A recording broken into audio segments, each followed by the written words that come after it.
Well, just as you mentioned, the pixel tracking, etc., and remarketing on the back of that. So we're living in the world where the pixel is under more third party pixels and cookies are under more pressure. So how are you, across the board, whether it's on Reddit or Quora or Facebook or how are you addressing that for your clients? So what's your backup strategy? Yep. Yeah. Well, I mean, for now, I think that's the beauty of some of these alternative channels is that they're not under the eye of the public or the governments as much as Google and Facebook. So while they're still in doing line, I mean, obviously from our clients' perspective, I mean, they're updating their privacy policy and, all the notifications of letting users know how that cookie's being used.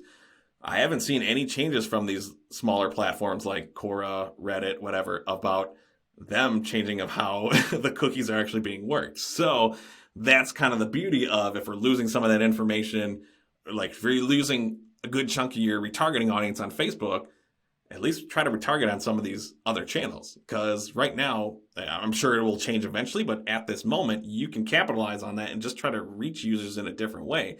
Because while yes, those are the big dogs, I'm sorry, people visit more websites than just Facebook and Google, especially the younger demographic. The younger demographic is rapidly not on Facebook. That younger audience is not there, but Reddit's one of the most visited audiences in the entire world, or it was one of the most visited websites in the entire world.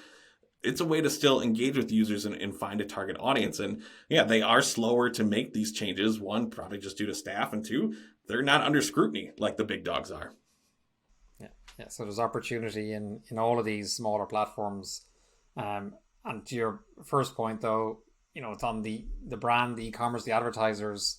It's on them to make sure that their privacy policy and what they're doing with pixels and what pixels are on the site, that that's all in order, right? So you take that as a given that you're disclosing and looking for consent, but then go and chase these opportunities in these smaller platforms. Yeah, and I guess you can. Well, it's not a smaller platform by any means, or whether you consider it alternative or not, is YouTube. I think YouTube is another one of my favorite ones to advertise. It's owned by Google, and you have to run it all through Google Ads, so that's one thing. But using TrueView for shopping campaigns has always been one of my favorites, is because you can showcase products from your Google merchant feed alongside your in-stream videos. So then users can go specifically from the YouTube video to specific product pages.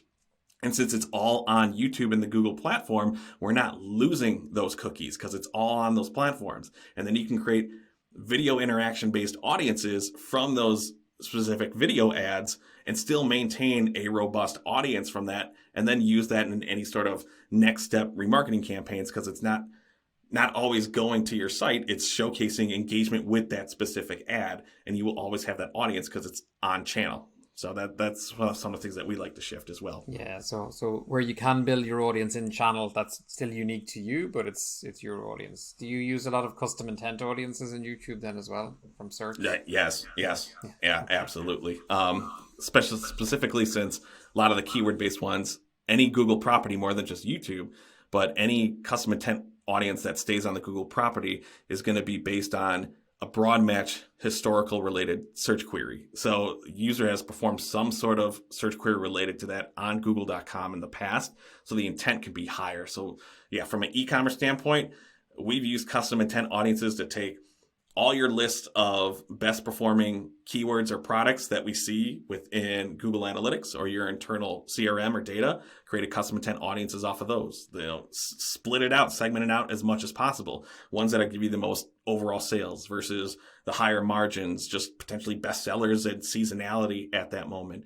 We will look at, now besides just your best converting keywords, we will take that in your competitors' names and products, get there with some sort of product focused custom intent audience. And then one of my favorite ones too is just site search. When people are coming to your website and they're buying products, what are they looking for? Try to get more users who are interested in those products and create more custom focused audiences on those as well. So we've tested out a variety of product focused and user intent audiences for YouTube, and they work pretty well in the most part. I will use that first before going to any sort of their basic in-market or topic-focused audiences for sure. Explain that. Sorry, just the site search. So, the topics that people are searching for on your site, that they're your keywords that you're then using back in. Okay. Okay. Yes. Yeah. And that can help us expand our reach, because if we know, and we could see those searches related to these stats within Google Analytics, you can review your site search queries there as well. So hopefully you have site search set up within your analytics, and then we could see, okay, when people come to the website and search for this, here is how they typically perform. So we will use that for information, and that for us, that works well from a seasonality standpoint if that applies to you. So if someone comes in and looks for a product that's, for us, I'm in, Wisconsin, we have all 4 seasons. So if someone's coming in at a certain time of year looking for products for winter, then I know, okay, by this point, this is when people start looking for these winter products, and it's well before when winter hits. So I need to get my products and my YouTube videos ready, a couple months before winter, and start saying like, hey, we have this product now. Get to it now, be out there before the competitors. So people start saying, oh, they have my, winter products that I need right now. And they'll go to you first before the competitors, because you're planting that seed early and you're being there with proper good creative, of course. And then your product feed is right there to hopefully start encouraging sales right away. Yeah, that's a brilliant hack.